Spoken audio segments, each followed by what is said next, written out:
Hey, welcome, all my right thinkers. Thanks for tuning in and check out your boy, P Farm. Thinking right out here in the lab. What I do for you. I got something nice for you today, so let's rock. Rightism, 25 rules to live by. Storytelling, story with a message. There's a message in the story for life. I give you life lessons. You tune into receiving them. I appreciate you. We got a good thing going. Let's do what we do. Right thinking mission, excuse me, and that's what I'm on, is to enlighten, inspire, educate, and motivate you, the individual, to a higher spiritual level of enlightenment. Right thinking way of life through mental and spiritual discipline practice daily will help and guide you to obtain your goal of reaching spiritual enlightenment, aka know thyself. My mission is that all right thinkers know thyself. If you're a right thinker, then your goal is, dear, know thyself. You see where we're going with this? Let's get it together.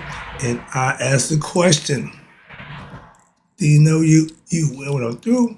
It's rhetorical. But if you had to answer for yourself, tune in. I can help you with that. That's what I do. A person who knows not and knows not that they know not is foolish. Disregard them. A person who knows not and knows that they know not is simple, but you can teach them. That's why I do what I do for you. Appreciate you too. Stay tuned. I got more for you. A person who knows not and believe and think that they know is dangerous, avoid them. I do. A person who knows and knows not that they know is spiritually asleep. I can awaken them. I'm the spiritual alarm clock here to wake you up with knowledge of self. That's what I do for you. A person who knows and knows that they know is wise. Follow them. All these persons reside in you, right thinkers. Know thyself and to my yacht. Be true. I got a question. Maybe not a question, but I got a viewpoint. How about that? A concept. But okay, right there. Let me ask the question. Did you know we have thousands of churches, but it's only one spirit? They talking about one world order. No, but we can be one world in spirit. I go with that one, but the order, no, I ain't with being ran by one order, so that ain't gonna work for me. But you got a bunch of houses, churches, supposed to be, but it's only one spirit. Let's talk about that for a second. Now, the religious churches all have different ideologies. Why is that? If the truth is one, why we got so many different versions of the truth? Just asking. These are questions I'm asking. My jaw a little still swole. My face was, I got allergic reactions. So my face look. I got the I call it Yeezy look. The swollen jaw. You know, like somebody punched him in his jaw. But okay. But the idea, the question, if you got all these people claiming to serve God, claiming to get you to God, but they all got different philosophies, ideologies, cosmos, whatever. But it's a whole bunch of different stuff. Okay. But did you know, or do you know, religions are all spiritual? No. Good? No. All religions are business to make money. Did you know that? But they get. Did you know that all religions are is a business? If you follow religions, it's costing you. That means you're following a lie and you're paying for it, and it won't get you where you trying to go. Why? It ain't built for that. Churches, instead of being the house of lies, needs to be what? Churches, instead of being the house of lies, yeah, they need to be the house of what? Knowing thyself, or at least teaching the truth. If you're going to teach the truth. If you don't know the truth, you can't teach the truth. I say what a wise man, and all my wise people I study, listen to, they all say everywhere, and all say religions are the problem. And one of my man Osha said, Once you start believing in something, you won't learn nothing. Because believing something means you shut down all opportunity for it to change. Why? I believe that. You still can't tell most Christians who love their Bible that Jesus never existed. We got proof, we got everything we need, and it still ain't gonna bite. So understand that. Excuse me one second. Excuse me, sorry about that.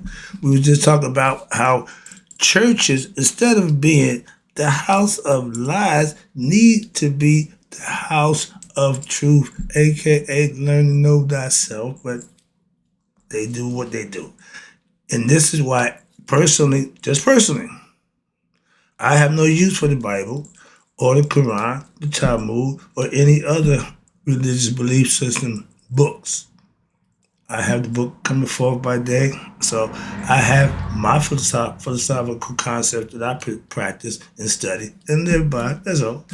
I say what I did this by the wise men. Okay, they say religions are the problem. I'll stop your head. Okay, yeah. But once you believe in something, because if your belief in something and what you believe in is wrong, you're going to stay wrong. Why? Because you're not going to change your belief. That's why it's always good to be objective and have what? Gnosis, knowledge of, not belief in. You were told by a liar and you believe what you was told, and that means you believe a lie. The Bible is the book of lies also. Well, no, I keep saying not the lies, but it don't tell you what you need to know about that book. The people in that book never existed. Moving on. That's the big lie, big secret. Shh, don't tell nobody. It's 2,000 years. Everybody know now. Okay, the jig is up. Stop. Let it go. And right thinking philosophy is based on truth. Well, I know truth. Wait a minute. Truth that you can practice, a philosophy that you can manifest to better yourself, to get closer to God by living in a certain manner, a certain way. Same thing religion trying to tell you. We just did it with a philosophical perspective. That's all. Churches are losing members. Why? After 2,000 years, now we all know what? The lie. Simple. And nobody wants that. Younger generations said, nah, we ain't seen that. We don't want that. No, you got nothing else? That's why I step in that. Okay. When they don't want what you got, pass them over to somebody who got something that's different than what you got, but it's going to help them. My job is here just to get you to know yourself. That's it. I ain't got no religion to practice all that nonsense. I ain't got time for that. All right? I do what I do for you. I fellowship, Bible, that word, basic instruction before leaving earth. We know the physical body not leaving the earth. So what's leaving the earth? Spiritual body, the consciousness. That's what you need to wake up. That's what you need to become conscious of who you are. Why? You ain't just the body. You're not just I. That's the ego conscious, okay? The enlightened conscious, enlightened being will know that they are one with the God in spirit and now in knowledge. You got gnosis.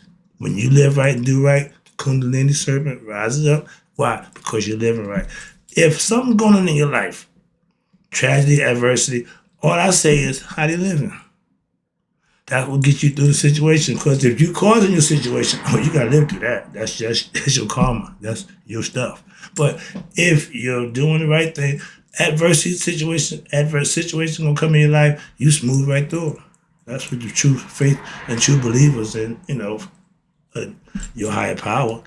I fellowship with Christians weekly and have been for the last 10 years because I respect their practice to a degree.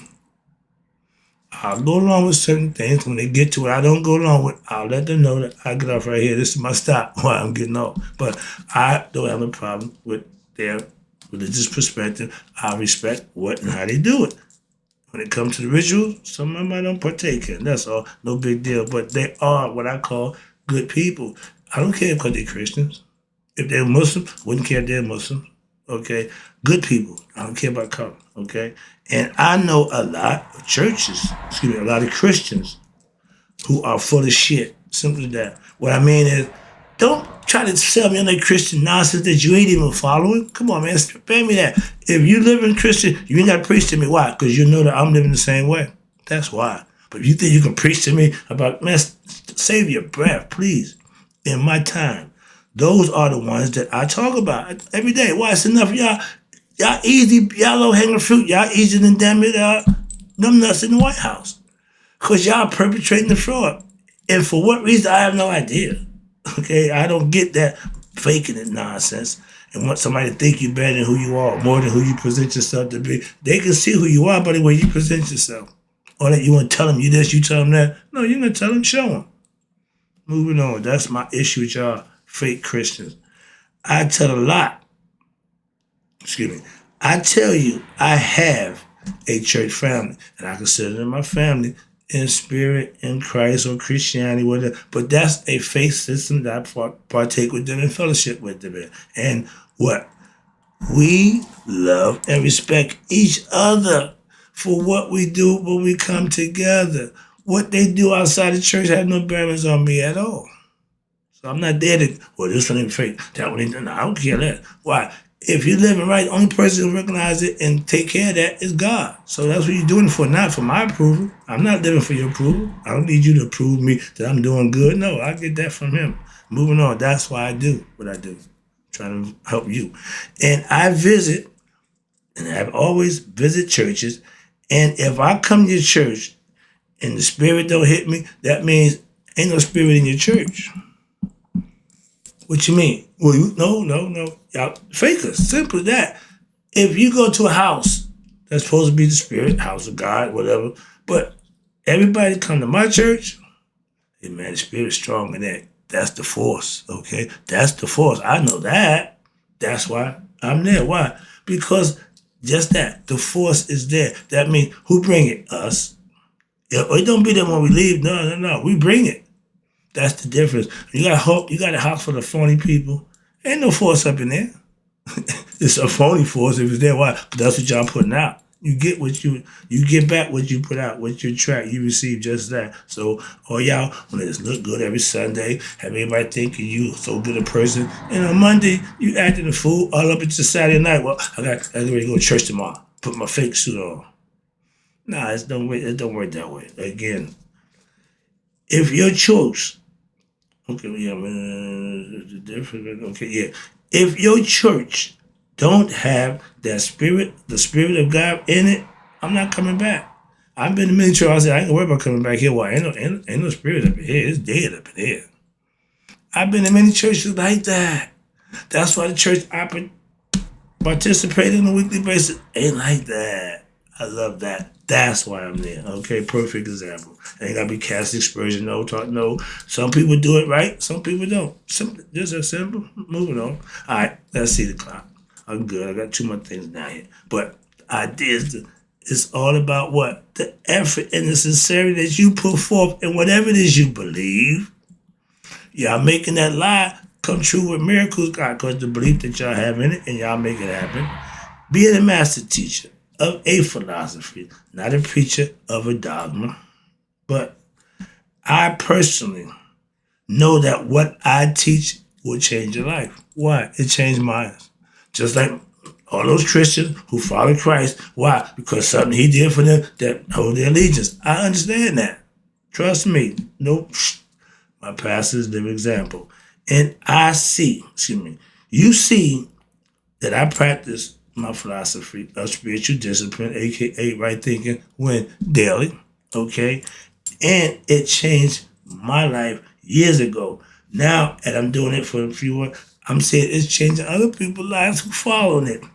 Damn, that's the best part I can get out of this. I don't care how much money I get. I care about the comments I get about how people change their lives, and my philosophy is helping. Church is just a building that y'all meet at. And when it's taken care of and done in the right way, it's a beautiful place to be. And that the people, they bring the spirit according to what? Their belief and their love for God and the pastor who leads them. If you got a good God-fearing man, you got a church that can maintain and prosper and grow. If you got a church that's a BS, the pastor's not all he claim to be, y'all going to fail. Simple as that. If God ain't in the man that's calling the shots, y'all ain't gonna succeed. That's what a lot of churches don't make it. Why? You ain't prospering. It ain't how many people you got. No. It's the message you giving to the flock, getting them in a better position in life. Or you getting, I'm on the prayer line. Today's Wednesday. I love Wednesday. Why? We get to hear the prayer. And I get to hear, more important for me, I get to hear prayers that got answered. Every now and then I chime in with my testimony. See? My man said, my pastor said, Brother Wright, you told me 30 years ago that you'd be testifying on my prayer line. I just called you a lie. So you never know, my dude. Like my man said, you never know. So I called you one too. How about that? I'd co-sign that one. So my man said, didn't see this one coming. I bet he, what the hell? All right, but where we at down here? All right, be the master, everyone. Okay, everyone that comes to my church, okay, say the same thing. Boy, the spirit is strong up in there, yeah. And everyone, okay, if the leader or your pastor is not a good God-fearing man, you can't manifest that. You can't do that. That's the difference. I love them guys who walk around dapped out, all geeked out, swear to God they doing something. The whole time they pimping the congregation. God knows that. Moving on. And when you practice right thing of philosophy, now you are the temple of God where he dwells all the time. I don't have to call on God in a situation. God's right there with me. That's called being God conscious. That's all. I know God and I are one. He never leaves me. I leave him. I told a young man who has some issues in his life. I said, nah, dog, you don't need therapy. You don't need psychiatry. You need right thinking. You think I could get an appointment? My man, if you serious about changing your life, I can help you out. But if you just, spend your will, don't waste my time. Moving on. I'm here for people who want it, not just going to use it and play me, try to get something out of me that they ain't happening. So, all right, moving on. But yeah, I offer my services, but moving on. I ain't going as personal. All right, last one. Appreciate you tuning in. Let's do this. If religions that y'all practice and have been for the last 2,000 years don't work, why don't you give a philosophy a shot? Come on, right thinking. I know mine's work. I found God, not through the Bible, not through the Quran, not through the Talmud. Nope. I found God through a philosophy that I practiced and instituted into my daily life, and it got me where they said you would go. So, and I just saw my little commercial with Richard Pryor. Saturday Night Live, they did a skit where he was following, they went to Egypt, him and 3 other white guys. So he went into the tomb, go in there, they open it up, he gets the flashlight down, he gets the book off the shelf, the book of life, he started going through it. He said, oh man, wait a minute, Jack, these are all black people. Oh, we was getting down. We doing heart surgery, brain surgery back in 3 BCE. The 3 white guys looked at each other, start easing back. Wait till I get back to the hood, tell the people about this. Wait till I tell my brother, man, we got nothing here. Shut him up. That's what they want to do to the truth. Why? Because if the truth be known, the lie would be exposed. Sorry, personal. They want us, and this my man Kendra just became a wake-up call for a whole bunch of people. Thank you. Now, I found God on my terms, in my way. So all I want to do is get with other people to find them on the road that I chose. It ain't easy, but I can guarantee you it'll get you where you want to go. Well, I got a shortcut. Okay, well, take that way. I don't do shortcuts. I can't and I won't say that the religion, Bible, won't get you to God. It just take you the long way around. Why? Because you got to put a little extra work to fight the lie that y'all got to get through to get to the truth. Y'all make miracles because your belief is what propels you, and that's where the real power lies in you. They knew that. That's what God is. Y'all misunderstanding God. Give it. I say that lesson. But we know that religions will get you there the long way around. How about that? I'll leave it there. Why? Because my pastor been following it all his life pretty much, and he's doing just fine. So I can't say it don't work. I did a whole lot of other stuff to find God. So his long way around, my way, the hard way, don't make a difference. Find him. If you choose religion, oh, it's gonna be hard. If you choose my way, it might be a little harder. So your choice. But the idea is to get there. All right. Now with religion, you have to work hard. Why? Because it's based on, sorry to tell y'all guys, lies. So your belief in that lie is what makes you create miracles because they know it is supposed to be possible. With right thinking philosophy, anything is possible. And watch this, they know that your belief is what really makes religions work. And the people who fall in love with religion don't recognize what the work that they do with their belief and institute. Of course, they believe it, they still make it happen. And once they wake up and become convinced that, hold up, I can do this, yep. And they wake up to their own power over belief, that means the mass will change. The masses will become what? And like, they think 85% of y'all is stupid. That's insulting to me. And I ain't with that number, so I'm still insulted that we got that many ignorant ass people and y'all ain't doing nothing about it. Come on, man. Help me out. Wrapping it up. Again, I appreciate you tuning in. Get a little personal, you know how I get. Wrapping it up. Now, with my right thinking philosophy, all you have to do and understand this is do the right thing. But I do know when? Daily. That's what I do. That's right thinking philosophy, and it'll work for you too if you do just that. Trust me. I'm out. And in closing, right thinkers, may y'all let it be 100, 100 miles a day. But please get understanding. It ain't always just the religious way. It's knowledge of self's way, becoming conscious. That's what we need to be doing. Knowing thyself. I'm out.